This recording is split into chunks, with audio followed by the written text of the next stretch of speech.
네, 우석진 명지대 교수 모셨습니다. 어서 오세요. 예, 안녕하세요. 오늘 민주당 워크숍에서 강연하기로 되어 있는 영어의 경제학자 우석진입니다. 아, 오늘 거기 가세요? 예, 오늘 거기 가도록 되어 있습니다. 이제 명성이 이제 거기까지 뻗쳐갖고 이제 초청 강연을 하시는 거군요. 다 MBC에서 다 키워주셔가지고 시선 집중에서 키워준 인재. 예. 네, 맞는 것 같습니다. 예, 제목도 경제적 참견 시점으로 해가지고 발표하게 되어 있습니다. 주제가 경제적 참견 시점이에요? 예, 그렇습니다. 예. 경제적 참견 시점 땡땡 윤석열 정부 2년 반 경제평가. 예, 그렇습니다. 예. 저희가 그 버니어 캘리퍼스처럼 젠듯한 중립의 관점에서 네. 지난 2년 반의 경제평가 네. 하는데 이제 이 발표 제목 주제가 경제적 참견 시점이다. 그러니까 저도 어디 가서 자로잰 듯한 중립이라고 얘기를 했더니 반응이 그래도 잘났다 이렇게. 예. 대단히 감사합니다. 예. 다 MBC 덕입니다. 네. 알겠습니다. 코너 이름 갖다 썼으니까 그 저작권료 내놓으라고 하세요. 예, 제가 오늘 출연료 좀 덜 받아가겠습니다. 예. 아니 교수님이 저기 부담을 깨죠. 당에서 부담해야죠. 당에서 교수님 왜 부담을 해요? 당에서 다 MBC가 켜줬으니까 전달을 해주세요. 예, 알겠습니다. 대단히 감사합니다. 예. 교수님 오시기만 기다리고 있었습니다. 내년 예산안 나왔거든요. 예. 또 해부를 해봐야 되는 거 아니겠습니까? 예. 아무튼 뭐 정부 입장에 들어 긴축기조 뭐 이렇게 이야기를 하는데 어떻게 평가하십니까? 그러니까 하여간 며칠 사이에 전화통이 좀 불났는데 그래서 교수님한테 엄청 전화 왔을 것 같은데. 제 코멘트를 한 신문사만에도 한 10군데 이상 해가지고 그러니까 이게 좀 예산이 알 듯 말 듯 뭐 이렇게 하면서 조금 좀 복잡하긴 한데 일단 저희들은 일단 총량을 먼저 봅니다. 총량. 제가 총량이라고 그래서 총지출이라고 보통 부르는데 저희가 보통 이제 국민들이 보시는 예산안 규모 이런 게 이제 총량이라고 보통 그러거든요. 그래서 총량인데 677조예요. 네, 그렇죠. 677조. 그리고 올해 2024년도 올해 거가 656조이기 때문에 이게 한 증가율로 보면은 3.2%입니다. 3.2%. 근데 저 그림 하나 보여주시면은 저게 과거 10년 정도 총량의 증가율을 제가 이렇게 막대기로 그려온 건데 좀 증가율이 낮긴 낮네요. 증가율이 그래서 저게 중간에 가운데 있는 수평선이 6.1%인데 저게 평균입니다. 10년 평균. 10년 평균이고 저거보다 이제 위에 올라가 있는 게 있고 그거보다 아래에 있는 게 있고 그런 겁니다. 그래서 저희가 보통 얘기할 때 그냥 평균을 보는 건 아니고 경상 성장률이라고 하는 지표를 좀 봅니다. 그래서 우리가 보통 보는 그 성장률 지표는 실질 성장률이에요. 실질 성장률. 근데 그거 말고 물가 상승률도 고려한 경상 성장률. 하여간 그 개념이 너무 많아. 경제학은 너무 많아.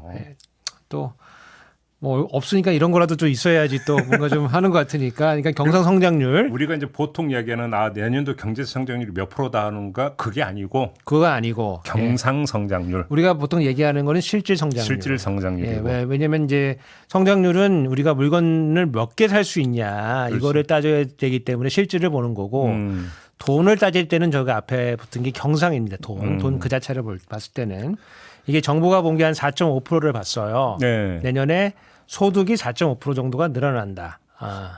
그래요? 그렇게 이제 전망을 봤습니다. 그래서 그게 이제 맞다고 전제를 하고 그것도 뭐 왈가왈부가 있을 수가 있지만은 그렇게 4.5%나 증가한다고요? 4.5% 증가한다고 이제 화폐 단위로 봤을 때 그렇게 증가한다 이렇게 봤을 때. 우리가 이제 그 정도는 지출이 증가해야 된다고 보통 봐요. 근데 우리나라는 이제 그런 게 아니고 인구 구조가 좀 바뀌잖아요. 그래서 소위 말하는 저출산 고령화 현상이 지금 엄청 빠르게 진행되기 때문에 노인 인구가 지금 빠르게 증가하는 중입니다. 그렇죠. 그래서 특히 이제 이 전후부터 63년도까지 태어난 우리가 1차 베이비 부모라고 이제 보통 부르는데 그 세대가 이제 거의 은퇴를 맞춰가고 있어요. 그렇죠. 그 세대가 58년 개띠를 58년 개띠로 대표되는 이 베이비 부모들이 많이 태어나가지고 이분들이 이제 노인으로 많이 이제 지금 접어들고 이제 노령 인구가 되면은 이제 네. 여러 가지 재정적 소요가 이제 늘어납니다. 일단 건강이 안 좋으니까 그렇죠. 건강보험 이런 것도 많이 들어가고 그다음에 기본적으로 지금 기초연금을 좀 깔아주고 있어요. 그렇죠, 그래서 뭐 그런 것도 늘어나고 그러기 때문에 그냥 경상 성장률만큼만 하면 안 되고 거기다가 고령화 인구 구조가 바뀌는 고령화까지 고려하면은 한 5% 중반 정도 되면 이제 중립이라고 보시면 돼요. 중립이라고 보시면 되고 그래서 그 중립보다 좀 더 많이 할 수도 있고 적게 할 수도 있고. 근데 보통 진보 정부는 조금 더 많이 합니다. 보통 한 1, 2% 더 많이 가기도 하고 코로나 때는 훨씬 더 많이 갔어요. 아까 쭉 올라간 게 주로 코로나 때는 코로나 그러니까. 때고 그 전에도 조금 이제 올라간 거고 예. 그 전에도 보면은 이제 그 경상 성장률에다가 플러스 조금 더 해가지고 조금 더 위로 가기도 하고 적게 가기도 하고 보수는 조금 이제 내려오는 겁니다. 내려오는 건데 작년에 2.8%를 했습니다. 작년에 예. 그리고 올해가 3.2라서 요게 그 긴축한 거다. 그래서 정확하게는 3.2%라고 하는 거는 지출이 긴축이다. 이렇게 보시면 돼요. 지출이 긴축이다. 지출이 긴축이다. 이렇게 보시면. 왜냐면 저게 이제 평균 정도 맞추면 되는데 그거보다는 조금 낮으니까. 그렇죠. 그래서 원래 늘렸어야 되는 경제가 커지니까 따라서 늘려줘야 되는 거거든요. 그래서 뭐 금액도 맞춰주고 막 이래야 되기 때문에 뭐 중립적으로 본다고 하더라도 그거보다는 훨씬 못한 수준이기 때문에 지출은 긴축이 맞다. 이제 이렇게 보시면 될 것 같아요. 지출이 의무 지출이 있고 재량 지출이 있다면서요? 네, 그래서 이제 여기부터는 이제 조금 더 이제 복잡한 개념인데 저희가 보통 이제 의무 지출 혹은 재량 지출 이렇게 구분을 하는데 두 가지로 의무라고 하는 거는 법정 의무를 뜻하는 거예요. 무조건 그러니까 저기 지출해야 되는 거. 그러니까 우리가 어떤 사업을 만들어서 돈을 쓸 수도 있고 아니면 자격 기준을 정해놓을 수가 있습니다. 네. 그래서 이 자격 기준이 되면은 돈을 줘야 된다. 보통 이제 사회복지, 예컨대 국민기초생활보장제도다. 그러면은 기준 중위소득의 뭐 그렇죠. 32%다, 35%다, 40%다 이하면은 줘야 된다, 받을 수 있다 이렇게 해놨기 때문에 이거는 돈이 없더라도 돈을 꿔서라도 줘야 됩니다. 그렇죠. 무조건 줘야 됩니다. 예. 그래서 그렇기 때문에 의무 지출이다. 혹은 예. 법정 지출이다. 영어로는 이제 mandatory spending이다. 이렇게 표현하기도 하고 다른 표현으로는 자격이 되면 줘야 된다. 그래서 entitlement라고 이렇게 표현하기도 합니다. 예. 그래서 그런 규모가 있고 이거 외에 이제 재량 지출이라는 게 있을 수가 있어요. 이거는 사업성으로 매년 판단을 해가지고 이거를 지출을 이제 하고 필요가 없으면 없애고 이렇게 하는 건데 요게 그 다음 표 보여주시면은 저게 그 증가액 기준으로 보면은 의무 지출이 18조가 늘었고 예. 재량 지출이 이제 2.6조니까 3조 가까이 늘었는데 증가율로 보면은 의무 지출이 5%예요. 그리고 재량 지출이 0.8%입니다. 0.8%는 거의 동결이 아니에요. 0.8%는 이제 동결입니다. 그 동결이고 예. 의무 지출은 지금 우리가 처음에 설명드렸던 평균 지출 증가율 우리가 보통 얘기하는 그 정도만큼 늘은 거예요. 네, 그런 이거 는 거의 상당 부분은 아까 방금 설명해드린 그 국민기초생활보장제도의 기준이 되는 기준 중위소득이라고 있습니다. 이게 그 과거 작년하고 올해 한 6%씩 지금 2년 연속 올리고 있어요. 그래서 이게 올랐기 때문에 비례하네요. 그러니까 이게 올라가면은 이제 어떤 효과가 있냐면은 기존에 여러 가지 복지 혜택 보던 사람들이 돈을 좀 더 많이 받을 수가 있고, 예. 그 다음에 요게 올라가면은 기준이 조금 더 완화가 되기 때문에 좀 더 많은 사람이 들어옵니다. 그래서 사각지대가 좀 줄어드는 효과가 있어가지고 사람도 늘어나고 그 다음에 액수도 늘어나기 때문에 요게 이제 의무지출이 늘어간 걸 상당 부분을 설명한다고 저는 보고 있고, 네. 반면에 이제 재량 지출이 이제 0.8%에 그쳤다. 이제 이런 포인트가 있어요. 그래서 요거는 이제 그 대부분의 그 보도들을 보면은 이제 0.8%면 거의 동결 아니냐. 이제 이렇게 코멘트를 하고 넘어가는데 저희 이제 삐딱선 정신이니까 거기에 맞춰가지고 어떤 다르게 볼 여지가 있어요? 요게 이제 그 전문가의 눈에만 보이는 거죠. 예.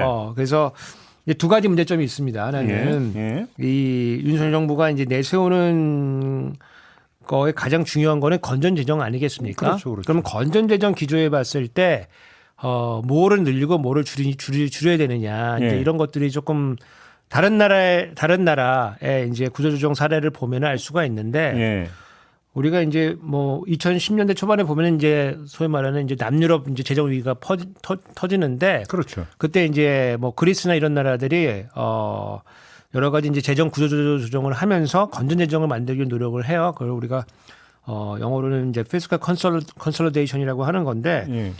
그때 이제 어떻게 하냐면 의무 지출을 많이 줄입니다. 아, 의무 지출을 줄여요? 왜냐면 요거는 이제 그 국민들이 세금을 통해 가지고 부담을 시켜야 되는 그런 부담이 되기 때문에 좀 뭐 공무원 연금이라든지 복지라든지 이런 것들 구조 조정을 많이 했어요.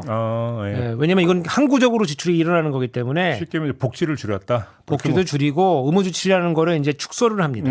자격도 좀 제한을 하고. 네네네. 그래서 건전 재정을 보통 하는 나라들은 이게 지금은 부담이 아니고 계속 부담이 되기 때문에 이런 것들을 좀 구조조정을 좀 합니다. 아, 그렇네. 거꾸로네. 그러네. 그렇죠. 예, 보통은 예.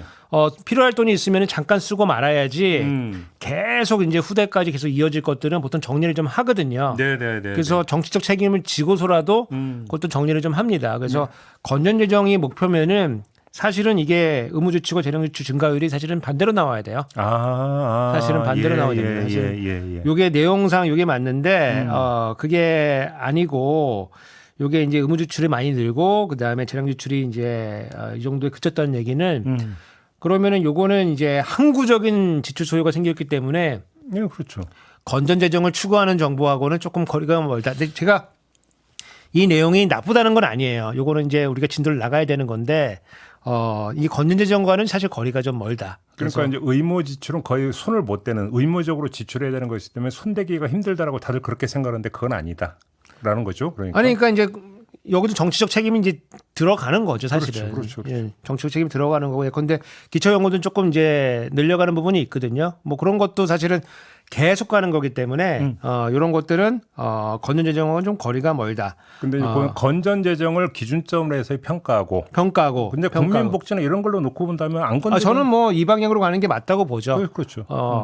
근데 이렇게 하다 보니까 이제 의무 지출 5%니까 이게 골프로 치면은 파고 야구로 치면 이제 번트 되고 진로한 셈이 되는 거예요. 그래서 많이 간 건 아니고 그냥 평균 정도 그냥 원래 가는 것만큼 간 거다. 이제 이렇게 말씀드리는 거고 대신 이게 건전 재정을 추구한 재정이라 보기에는 어렵다. 이제 이렇게 평가를 하는 거고 두 번째는 이제 재량 지출이 이제 동결인데 거의 이게 이제 재량 지출은 보통 일반적인 뭐 사업성으로도 많이 쓰이지만 보통 경기 대응성으로 많이 쓰여요.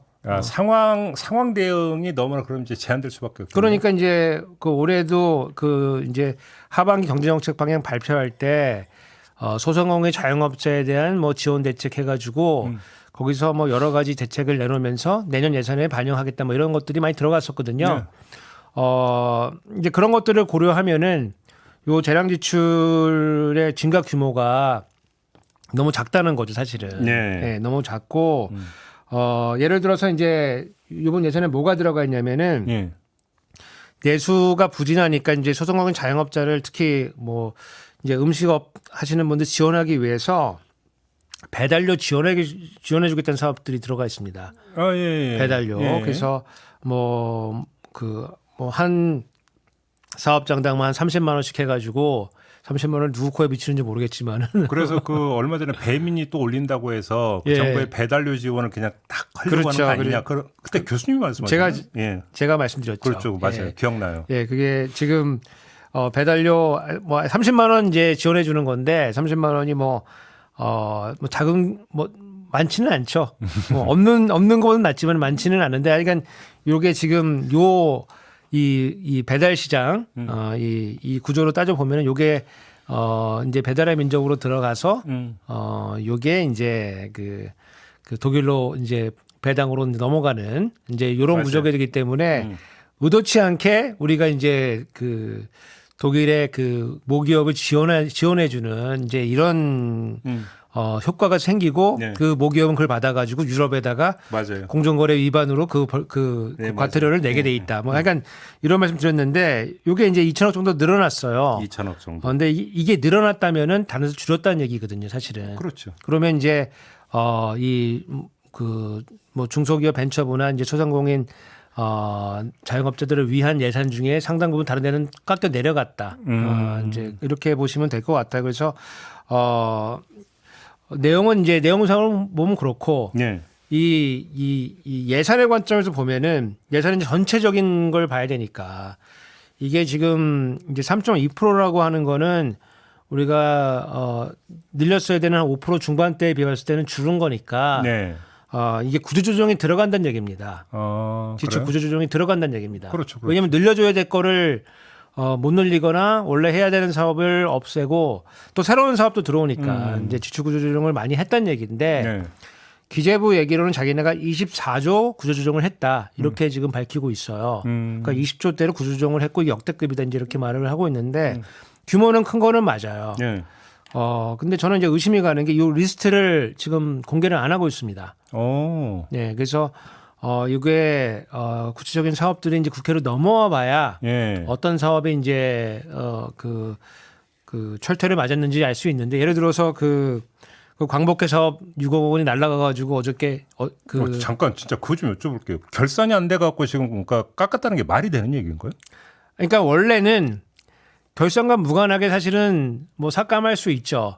아니 그 6월에 출범했는데 그러니까 그 6억짜리 그거를 이제 뭐 예산 당국이 그 재량권 가지고 있으니까 뭐 보험 불황 해가지고 이거는 안 될 것 같다 이렇게 해서 삭감할 수는 있죠. 근데 저는 이제 문제라고 보는 게 결산 심사 받을 때 그러니까 소위에서 보험부에서 나와가지고 결산할 때 우리는 예산을 가지고 이 산하기관들을 줄 세우지 않는다. 네. 이런 조건으로 사실은 감사를 우리가 거기서 이제 그 시정조치를 요구하려고 했는데 주의로 이제 끝났거든요. 근데 다음날 하루가 지나고 나니까 광복회 예산 6억을 삭감했다는 게 나와가지고 어저께 결산이 아마 의결이 안 됐을 거예요. 그래서 보험부 이제 공무원이 거기서 순간적으로 모면하려고 아니면 계획적으로인지 모르겠지만 뭔가 그 의원들을 약간 속였다. 이런 게 근데 문제인 거고 여하튼 이제 내용들이 나오면은 이제 이게 문제가 좀 될 거예요. 이것뿐만 아니고. 그래서 네. 저는 두 가지 점에서 굉장히 지금 어렵다고 이제 보는데 어떤 점에서요? 제가 이제 사실 평가 전문가입니다. 평가. 그래서 원래 재정사업 평가하는 게 데이터 이용해서 평가하는 게 제가 주 업무인데 이게 이제 과학적 평가가 필요합니다. 그렇죠. 왜냐면은 지금 정부가 내놓는 24조 구조조정했다는 거에 상당수는 제가 보진 않았지만 제 추측으로 보면은 이 식자의 해안으로 보면은 끝나는 사업을 구조조정했다 그랬을 거예요.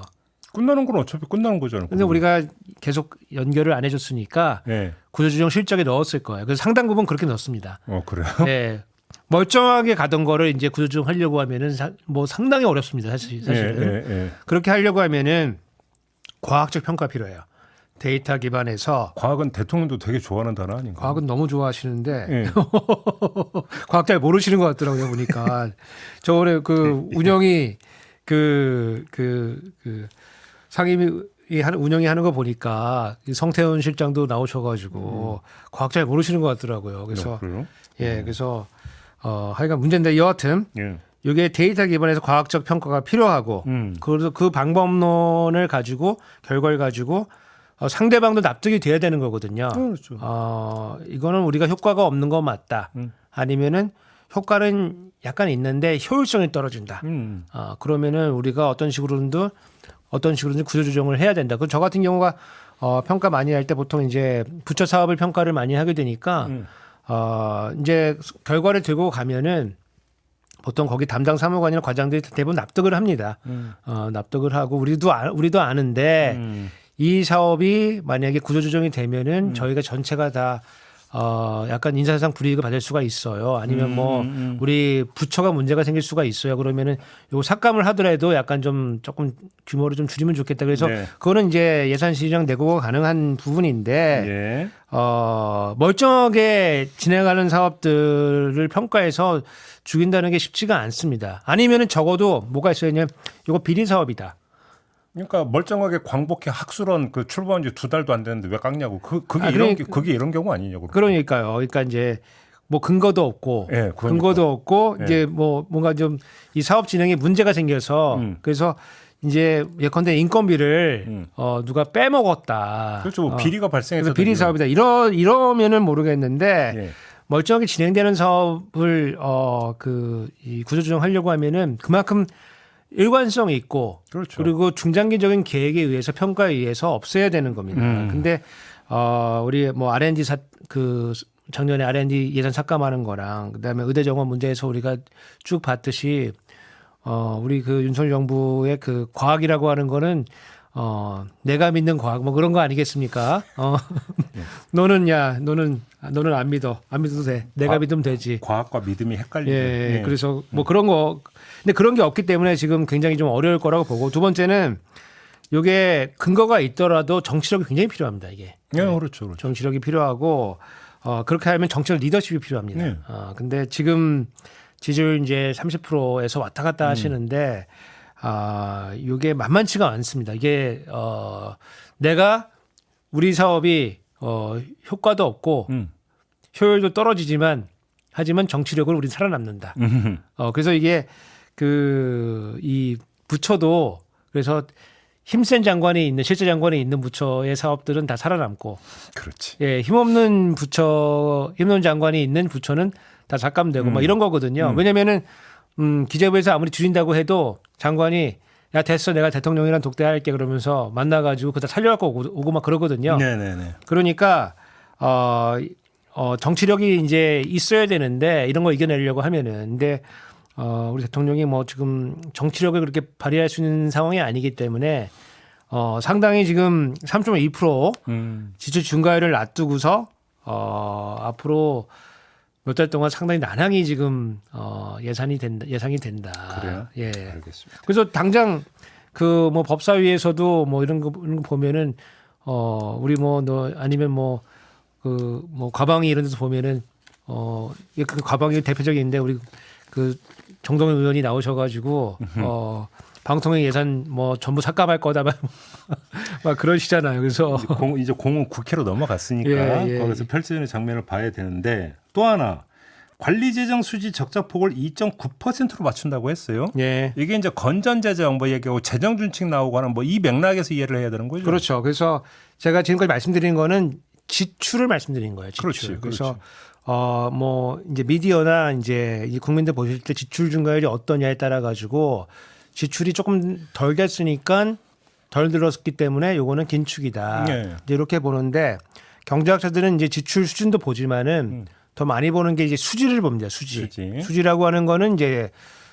지출 빼기 수입. 그래서 그렇죠.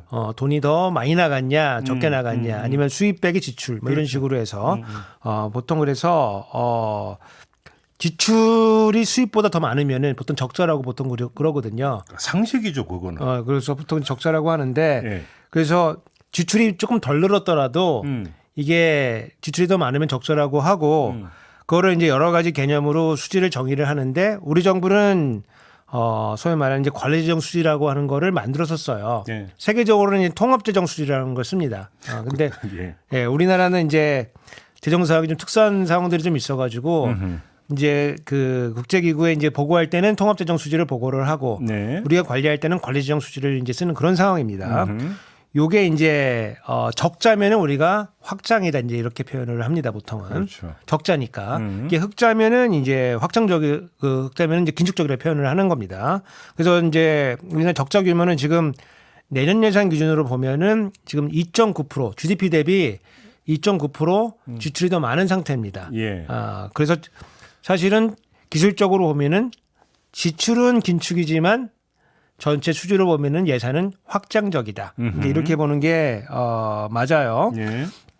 근데 작년에도 마이너스 3.9%였거든요. 근데 올해도 지금 마이너스 3.9% 정도 돼요. 예. 근데 그리고 요거 이제 내년에는 마이너스 2.9% 이렇게 된다는 건데 요게 이제 그 한 가지 이제 약간 이제 꼼수라고 하기는 그렇고 우리가 GDP 대비로 따지는 거기 때문에 한 달 전쯤에 이제 두 달 전쯤에 그 한국은행이 GDP를 개편을 했거든요.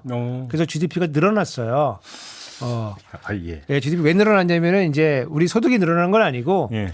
GDP도 지표이기 때문에 파악을 해야 되는 거거든요. 근데 행정 자료로 좀 파악을 해보니까 그동안 꼼쳐놨던 수입이 발견이 돼서 소득이 발견이 돼서 예. 소득이 좀 늘어났어요. 그러면 그 GDP가 들어갔으면 지출 좀 더 늘려도 되겠네. 2.9%만 맞추면 되는 거잖아. 그러니까 이제 그거 원래는 지금 이제 늘려놓은 건데 예. 원래는 옛날 기준으로 보면은 한 2달 전 기준으로 보면은 지금 이 적자 규모가 마이너스 3.23% 정도 되는 거예요. 근데 그 GDP가 늘어나서 이게 마이너스 2.9%로 맞춰놓은 건데 이게 다 숫자 노름 아니에요, 사실. 다 숫자 노름입니다. 그래서 그러니까. 여기 그 그림 네. 보여주시면은 예. 저기 그 파란색으로 되어 있는 게 보통 지난 한 2000년부터 제가 쭉 그림을 그려왔는데 예. 관리지정 수지를 저 파란색이 이제 마이너스 한 1.8% 정도 됩니다. 그래서 일반적으로는 저게 마이너스 2% 안쪽으로 보통 우리가 저 막대기가 넘어가지 않도록 이렇게 유지를 해왔어요. 예. 근데 우리가 코로나 때 저게 한 마이너스 5% 정도 갔거든요. 예. 그래서 저걸 평균으로 전체 내면 한 마이너스 1.88이고 코로나를 제외하면 저게 마이너스 1%에서 마이너스 한 1.5% 정도에서 적자 수준 유지를 하는 겁니다. 저게 네네네네. 저렇게 유지를 하는 건데 지금 저게 내년이 마이너스 2.9%이기 때문에 상당히 지금 많이 가 있는 상태입니다. 사실은 저게 지금 우리가 코로나가 아니잖아요. 그렇죠, 그렇죠. 평시인데 사실은 그러니까 코로나 기간을 빼면 밑으로 많이 내려왔네. 보통 저게 뭐 공산당이라고 했던 그 노무현 정부도 저게 2%가 안 넘었거든요. 예, 네, 그래서 예. 보통 특별한 일이 없으면은 저게 2% 안쪽으로 유지를 하는 건데 그 지금 마이너스 2.9%도 사실 작은 숫자는 아니다. 이렇게 보셔야 되고 저게 왜 마이너스 2.9%에 맞췄냐면은 소위 말하는 이제 재정 준칙이라고 하는 이제 피스칼 룰이라고 하는 거를 법제화 시키려고 이제 기재부가 그럽니다. 계속 그러고 있죠. 네, 계속 그러고 있는데 저게 이 재정 준칙상 한계가 마이너스 3%로 돼 있어요. 그래서 우리가 니네가 국회가 준칙을 안 만들어줬지만은 우리가 3% 이내로 맞춘다. 요런 메시지가 좀 들어가 있는 겁니다, 지금. 근데 이제 저게 재정 준칙도 문제가 좀 있어요. 저거를 사실은 저거 제가 봤을 때 못 맞히거든요. 그러니까 옛날 그 GDP 늘어난 거 말고 그 전으로 오면 마이너스 3.2인데 예. GDP 늘었다고 지금 마이너스 2.9라고 주장하는 거잖아요. 2.9라고 주장을 하고 있죠. 그러니까 근데 저것도 못 맞힌다, 사실은. 못 맞출 거다? 예. 근데 저게 이제 만약에 법제화 되면은 예. 기재부가 힘이 너무 세집니다. 아. 저게 이제 사실 예산은 예산이 늘 때도 힘이 좀 있어요. 내가 너 예산 줄게. 근데 예산 쳐낼 때는 뭐 근데 더 힘이 더 센 건 예산 깎을 때. 그렇지. 야, 너는 일로 와봐. 예산의 긴축 국면을 가면은 그때 살아남은 그 부처가 가장 혜택 많이 보는 거거든요. 다 날아가는데. 근데 재정준칙을 법제해버리면 야, 우리도 어쩔 수 없어. 법이 이렇게 돼 있으니까 맞춰야 돼 이렇게 되는 거예요. 그러면서 힘이 세지고 이러면 이제 국회의원들을 줄을 세울 수가 있습니다. 아 예. 예, 일로 오세요. 이러면서 의원님 것만 저희가 따로 빼드립니다. 이게 그 우리가 이제 검찰들 캐비넷 얘기 많이 하지 않습니까? 그거는 이제 벌 주는 거라고 하면은 이거 돈 주는 거는 이제 혜택 주는 거거든요. 알겠습니다. 그래서 이게 그 예전에 제가 잠깐 소개했는데 이게 이제 예산실 공무원이 기재부 공무원 하다가 이 국회의원이 되는 사람들이 있어요. 특히 예산실장들 중에. 그런데 지금 기재위 위원장 하시는 성원석 의원 이런 분들 예산실 출신인데 그 이제 연구가 하나 있는데 뭐가 있냐면은 특히 예산 관련된 이제 공무원들이 국회의원 될 때 자기네 지역구에 돈을 많이 싸주고 간다. 예. 뭐 그런 거가 있습니다. 근데 이제 이게 문제가 뭐냐면은 요게 마이너스 3% 이하로 맞추려고 2.9%로 맞춘 거거든요. 그러면 우리가 지출하고 수입을 보는 건데 그렇죠. 이걸 줄이려고 한 거잖아요. 원래는 이제 3% 이상 넘어가는데 그렇게 하려면은 지출도 줄여놨으니까 이걸 맞추려고 하면 수입은 늘리는 수밖에 없거든요. 그럼 수입으로 가죠. 지금 382조로 잡았던데 국세 그렇죠. 수입을. 예. 교수님이 이미 이거 과대 예측이다라고 지적을 하셨어요. 이렇게 못 거들거다라고 보시는 거예요? 저는 뭐 그 택도 없다고 보죠. 택도 없다 보죠. 네. 그래서 지금 예산상으로 보면은 382조가 국세가 들어온다고 지금 예상을 해놨어요. 네. 국세. 그리고 국가의 수입은 이제 이 세수도 있고 세외 수입도 있거든요. 그 세수는 지금 382조라고 해가지고 올해 대비 한 4% 정도 늘어나는 걸로 네. 4%면은 사실은 그냥 합리적인 수준에서 는다고 지금 해놓은 거예요. 네. 이거 외에 세외 수입도 있거든요. 세외 수입도 많이 는다고 또 해놨어요. 그래서 전체적으로도 좀 수입이 좀 그런데 여하튼 올해 예산이 367조입니다. 네. 세수가. 그렇죠. 그러면 그거 대비 382조는 한 4% 정도 는 건데 예. 올해 실적이 지금 굉장히 안 좋습니다. 지금 세수 실적이. 그래서 상반기 세수 실적을 보면은 작년이 지금 역대급으로 안 좋았거든요. 네. 근데 작년보다 10조가 좀 덜 거쳤어요. 근데 10조가 덜 거치는데 이게 지금 격차가 나잖아요. 이 격차가 보통은 잘 안 줄어듭니다. 이게. 아, 그래요? 격차가 커지면 커졌지 잘 안 줄어들어요. 그럼 보수적으로 우리가 예상을 하면은 이 격차가 그냥 10조가 그대로 유지된다고 치면은 작년에 344조 거쳤거든요. 그럼 10조만큼 빠지면 330조 중반대가 거친다는 얘기입니다. 그렇죠. 그렇죠. 그러면 330조 중반으로 기준을 보면은 이게 증가율이 380조라고 하는 건 거의 한 13% 14% 늘어난다고 보는 거예요. 그렇네요. 그럼 실적 대비는 어마무시하게 늘어난다고 지금 본 거고 우리가 이런 적이 없습니다. 뻥튀기다 한마디로. 이거 좀 유튜브니까 쌩굴하다. 유튜브니까 그래요? 표현할 방법이 없습니다. 이거 지금 표현할 방법이 없고. 그 정도로 너무 뻥튀기가 났다. 그러니까 저만 그런 게 아니고 이제 요거 그 조세 주로 연구원 조세재정연구원이 있어요. 네. 그래서 저번 주에 이제 올해 실적치에 대한 예측치를 내놓는 이제 세미나를 했는데 거기도 조금 저는 좀 낙관적으로 봤다 보는데 낙관적으로 볼 수 있어요. 낙관적으로 보니까 한 344조 거친다. 344조. 4조. 그러면 뭐 작년만큼 거치는 건데. 그럼 40조 펑크잖아요, 그러면. 그러면은 344조에서 내년이 380조니까 40조 더 늘어야 되는 거거든요. 그러면 한 10%에서 11% 정도 늘어야 돼. 근데 이것도 엄청 많은 거거든요. 그래서 이거는 사실은 뭐 이게 뭐 일어날 확률이 0이냐 그러면은 그렇지는 않은데 지금 기재부 세제실이 지금 3년째 지금 세수 예측이 틀렸거든요. 3년째. 틀렸다는 게 조금 틀린 게 아니라 지금 어마무시하게 좀 틀리고 있는데 네 번째 틀릴 결심을 지금 하고 있다. 네 번째 틀릴 결심을. 예, 그래서 그 기재위에서 이제 그저께인가 이제 그 결산하면서 많은 지적이 나왔어요. 그래서 왜 이렇게 틀리냐. 근데 이제 뭐 기재부의 이제 전가의 보도는 다른 나라도 많이 틀린다 뭐 이런 거거든요. 근데 틀린 이유가 저는 뭐 굉장히 불순하다고 보는데 요게 틀린 순서대로 지금 승진하고 있거든요. 틀린 순서대로. 그래서 엄청나게 제일 많이 틀렸던 사람은 관청령 돼가지고 그 저번 주인가 저저번 주인가에 그 있었던 그 이 마약 밀수 관련된 그 수사 외압 의혹. 청문회 관청장이 돼가지고 불려 나와가지고 뭐 하여간 청문회 받았고 이번 세제실장은 이제 과거 2번 틀리고 한 번 더 틀리고 승진하고 싶어한다.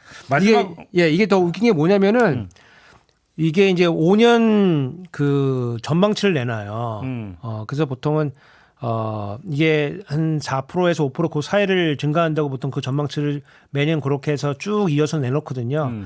이번에도 보면은 첫 해는 보이니까 그렇게는 못했는데 맨 마지막에 보면은 5.5% 정도, 5.4%, 5% 정도 늘어난다고 그렇게 과대 예측을 해놨어요. 그래서 이 세제실의 인력을 교체를 안 해주면은 이 과대 예측은 계속된다. 그렇게 좀 걱정을 좀 하고 있습니다. 예. 마지막으로 이 질문 드리고 마무리하죠. 그러니까 또 윤석열 대통령이 문재인 정부 탓을 했어요. 국가 채무가 이때 너무 들어서 정부가 일하기 어렵게 됐다. 그러니까 또 반론이 나왔습니다. 아니 문재인 정부 때 채무가 든 건 코로나 때문 아니냐. 그랬더니 이번에 한덕수 총리가 나서 갖고 아니다. 그때 그러니까 다른 나라 어떤 이거 봐도 말이 안 된다. 코로나 때문이라고 보기 힘들다. 이런 요지의 주장을 했습니다. 어떻게 평가를 하십니까? 그러니까 이거를 두 가지로 나눠서 봐야 되는데 저 그림 한번 보여주시면은 그림 많이 그려왔죠. 저 그림 그리느라고 아주 힘듭니다 이게. 그림마다 이거 출연료를 주면 좋은데. 그냥 아까 저거 그냥 퉁치는 걸로 해요. 대단히 감사합니다. 저기 보시면은 이제 맨 끝에 보면은 이제 언덕까지 쭉 올라가는 기간이 있잖아요. 그 기간이 코로나 기간입니다. 그래서 문재인 정부가 들어서 2017년하고 문재인 정부 나간 2022년 또 보면은 한 660조에서 한 1100조 정도로 해가지고 한 400조까지 는 거는 이제 팩트예요. 그 팩트입니다. 그건 사실이니까 네. 뭐 안 는 건 아니다, 맞다. 네. 그래서 대통령이 400조 늘었다고 이제 그렇게 그 화요일 날그 국무회의에서 그렇게 강조하셨는데 네.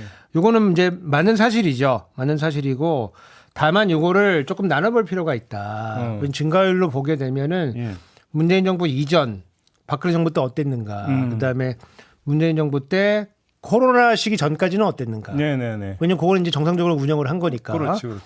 그리고 코로나 중간에는 어땠는가. 네. 그리고 윤석열 정부는 어땠는가. 이제 이렇게 따져보면 되는데 요거 이제 연평균 증가율로 보면은 박근혜 정부 때 한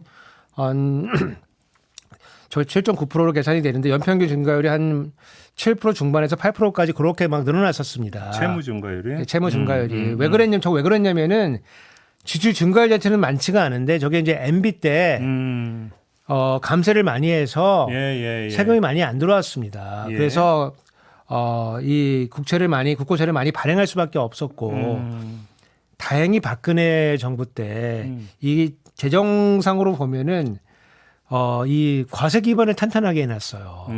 그래서 비과세 감면도 줄이고 뭐 담배세도 도입하고 뭐 여러 가지 조치를 신기하게 여기 이제 선수들이 전문가들 많이 들어가가지고 국정원 농단했는데 이거 과세 기반을 많이 확대를 해놨습니다. 덕분에 제가 이제 건강에 좀 약간 도움이 됐고 담배를 끊는 바람에 예, 그래서 하여간 그러면 이제 재정에 기여를 안 한 건데 많이 태워주셔야지. 재정에 기여를 하는 건데. 예. 여하튼 그래서 그 문재인 정부가 들어왔을 때는 세수가 너무 좋았어요. 그러니까 코로나 전에 보니까 4.6%네요. 뚝 떨어지네. 예, 증가율이. 왜냐면은 이때 지출 증가율이 엄청 늘어났는데 상당수가 세수가 너무 좋아가지고 그 국고채를 많이 발행할 필요가 없었어요. 예. 소요가 많지가 않았습니다. 사실은. 예. 심지어 이제 이때부터 기재부가 어떤 의심을 받았냐면은 세금 너무 많이 들어오니까 그러면은 미리 예측을 잘했어야 되는데 이제 조금 좀 세제는 원래 좀 적게 들어온다고 예측하거든요. 근데 돈이 자꾸 남으니까 니네 우리 돈 못 쓰게 하려고 너무 조금 들어온다고 예측했던 거 아니 그렇게 의심받았었거든요. 저 얼마 못 벌어요. 이거 똑같은 얘기. 그렇죠. 예, 그렇게 해놔가지고 사실은 이 국채 증가율로 보면은 그렇게 수준으로 보면 많이 늘어난 것 같지만 이게 증가율로 보면 그렇게 많이 늘어난 건 아니고 대신 코로나 중간에는 많이 늘어났다. 그렇네요. 그렇고 그 윤석열 정부 들어가지고 아직 결산이 안 나왔기 때문에 2023년도까지만 했지만은 여기도 증가율로 따져보면 5%대다. 그러니까 문재인 정부 때 코로나 전 때의 어떤 국채 증가율하고 윤석열 정부 때 비교하면 오히려 윤석열 정부 때가 더 높구만. 윤석열 정부는 이제 더 안 좋은 게 뭐냐면은 이 국고채 증가율은 지금 대체로 지금 선방을 지금 한 셈이에요. 사실은 선방하고 있는데 제가 이제 주장하는 건 뭐냐면은 저게 뭐가 중요하냐 저는 이제 그렇게 중요합니다. 일하기 어렵대잖아요. 아니 그러니까 지금 윤석열 정부는 지금 그 재정을 어떻게 운영을 하고 있냐면은 국고채는 발행을 안 하고 있어요. 그러니까 예컨대 뭐 이런 거예요. 지금 우리 세수 수입이 안 좋으니까 가게에서 엄마 아빠가 벌어온 이제 수입이 지금 별로 신통치가 않은 거거든요. 그래서 한국은행에서 빌려오고 우체국에서 빌려오고 막 이러고 있는. 그러니까 이제 애들은 이제 교육을 시켜야 되니까 돈을 써야 되니까 야 우리 은행에서 조금 좀 빚을 좀 지자 이렇게 했는데 야 우리 빚 지면 재정 건전성이 좀 문제가 좀 생기잖아. 그렇게 하지 말고 예금 보험 깨자. 적금 깨자. 그래서 그 돈 쓰자. 기금 뭐 땡겨오고. 그러니까 이제 그게 전체적인 관점에서 보면은 대출을 해오나 우리가 멀쩡하게 잘 있는 예금, 기금, 예적금 깨가지고 그 돈 쓰나 마찬가지잖아요. 엎어치나 매치나죠. 그럼 내가 돈을 안 빌렸다는 사실만 남아 있는 거지. 가계의 건전성은 지금 뭐 안 좋아지는 거거든요. 근데 윤석열 정부의 지금 기재부는 어떻게 하고 있냐면은 이거는 이제 충분히 발행하지는 않고 있어요. 대신 돈이 부족하니까 두 가지를 쓰는데 하나는 불용을 낸다. 자발적 불용을 내고 있거나 아니면은 기금을 이제 헐고 있는데. 그렇죠. 저번에 말씀하셨죠. 외평기금을 20조 정도 헐었고 그리고 월요일 날 그 결산에서 뭐가 문제가 됐냐면은 우체국 보험의 적립금을 이제 기재부에서 갖다 쓴 거예요. 그렇다면서요. 기재부에서. 그래서 이게 차입이냐 예수냐 뭐 이런 법률적 용어를 이제 막 써가면서 아이고.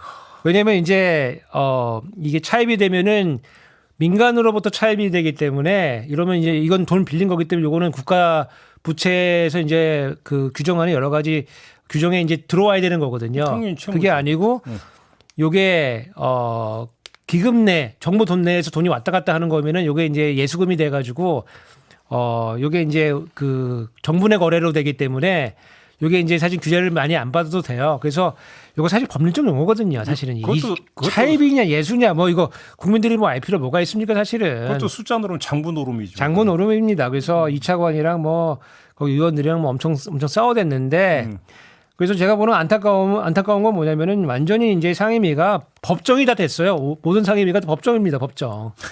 이게 되느냐? 왜냐면 이게 상식선에서 이제 운영을 해야 되는데 정부가 이제 한계에 부딪히다 보니까 네. 법으로 되는 거냐 안 되는 거냐 이제 여기까지 올라가 가지고 그 경계선상에서 왔다 갔다 하는 거거든요. 알겠습니다. 그래서 네. 이게 이런 문제가 있고 제가 이제 중기재정을 보니까 윤석열 정부가 이제 2020년도에 들어왔잖아요. 그래서 한 1,100조 정도의 이제 그 국가 채무 상태로 들어왔는데 지금 나갈 때가 이제 마지막 편성하는 게 2027년도 예산을 편성하고 나가거든요. 그렇죠. 그렇게 되면은 1,400조 중반 정도가 돼요. 그러면 윤석열 정부도 코로나 위기가 없는데 300조 늘리고 나간다. 코로나 위기가 없었는데. 없었는데 그러면 문재인 정부 400조는 문제고 윤석열 정부 300조는 문제 없는 거냐. 그래서 네가 늘리면 재정 파탄이고 내가 늘리면 건전 재정이냐. 내로남불. 알겠습니다. 내가 늘리면 건전 재정이고 네가 늘리면 재정 파탄이냐. 네, 그런 관점으로 봐줘서는 곤란합니다, 우리 총리님. 알겠습니다.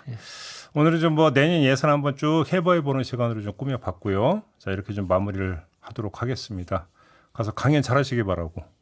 예. 네, 알겠습니다. 오늘 이야기 끝내겠습니다. 수고하셨습니다. 대단히 감사합니다. 네, 저도 물러가겠습니다. 고맙습니다.